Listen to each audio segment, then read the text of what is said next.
नमस्कार। मैं मनीष कुमार। आओ चले करें हम भारत की बात। आज हम बात करेंगे इनकम टैक्स लायबिलिटी की, जो भारत की जनता के लिए दुविधाजनक है, संकट का सवाल है। क्योंकि जब भी इनकम टैक्स की बात आती है तो आपको एक ओल्ड टैक्स रिजीम का भूत नजर आता है और न्यू टैक्स रिजीम का चुड़ैल नजर आता है। ये भूत और चुड़ैल इसलिए बोल रहा हूं कि आपको आईटीआर फाइल करने से पहले या तो ओल्ड टैक्स रिसीव या न्यू टैक्स रिसीव आपको चूज करना होता है। और दोनों ही अपने आप में भयावह है, क्योंकि कहीं पर आपको डिडक्शन का बेनिफिट मिलता है तो कहीं पर आपको इन्वेस्टमेंट का बेनिफिट मिलता है, लेकिन कहीं पर आपको कुछ नहीं करने का भी बेनिफिट मिलता है। तो ये दुविधा, ये संकट आपके और हमारे लिए हमेशा बना रहता है। इसीलिए मैंने बोला कि ये दुविधा की घड़ी है हम सभी भारतवासी के लिए। अब मेरा एक सवाल है कि एक जैसा टैक्स सिस्टम क्यों नहीं है। जब हम वन नेशन वन इलेक्शन की बात करते हैं, जहां पर मोदी गवर्नमेंट ये कह रहा है कि पूरे देश में एक इलेक्शन होगा, जहां पर विधानसभा हो या लोकसभा हो, हम एक साथ इलेक्शन कराएंगे। फिर कहते हैं वन रैंक वन पेंशन। लेकिन जब टैक्सेशन की बात आती है तो one nation multiple taxation, ONMT, जहां पर गवर्नमेंट, मोदी सरकार, निर्मला सीतारमन जीएसटी भी लगाएंगे, इनकम टैक्स भी लगाएंगे।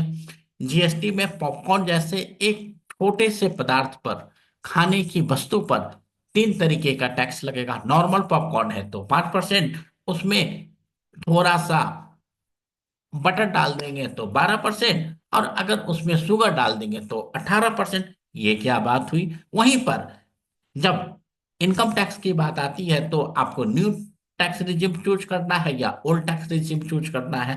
अभी आपको कैपिटल गेन देना है। अगर आपने कोई घर बजट 2024 से पहले वाले में खरीदा हुआ है तो आपके पास दो ऑप्शन है। एक, इंडेक्सेशन के साथ 20% में कैपिटल गेन दो।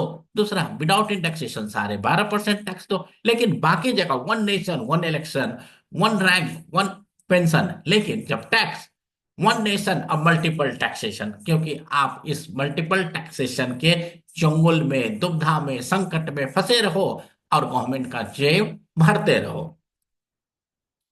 मोदी सरकार कहती है आप कहो कुछ भी, सोचो कुछ भी, टैक्स तो देना ही पड़ेगा और मेरे चुंगल से आप बच सको, ऐसा हो नहीं सकता।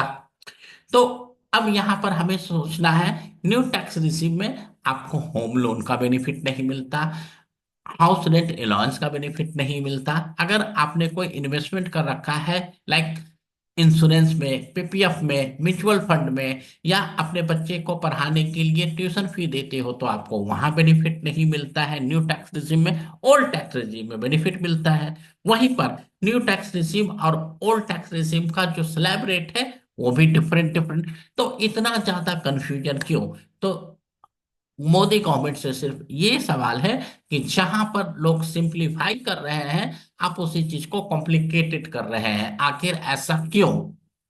और स्लैब रेट को ही देखिए, न्यू स्लैब रेट में कहता 3 लाख तक कोई टैक्सेशन नहीं, तो ओल्ड में कहता 2.5 लाख पर कोई टैक्सेशन नहीं। अगर हम हायर सैलरी की बात करें तो 15 लाख के ऊपर 30% लगता है, तो ओल्ड में कहता 10 लाख के ऊपर। मतलब आप पब्लिक को फंसा के रखो, उलझा के रखो, ताकि वो कुछ और सोच नहीं पाए, और कुछ भी करे टैक्स तो देना ही पड़ेगा। तो दोस्तों, अगर आपके पास भी कोई सवाल हो तो मैं सिर्फ यही कहना चाहता हूं कि वन नेशन वन टैक्सेशन हो।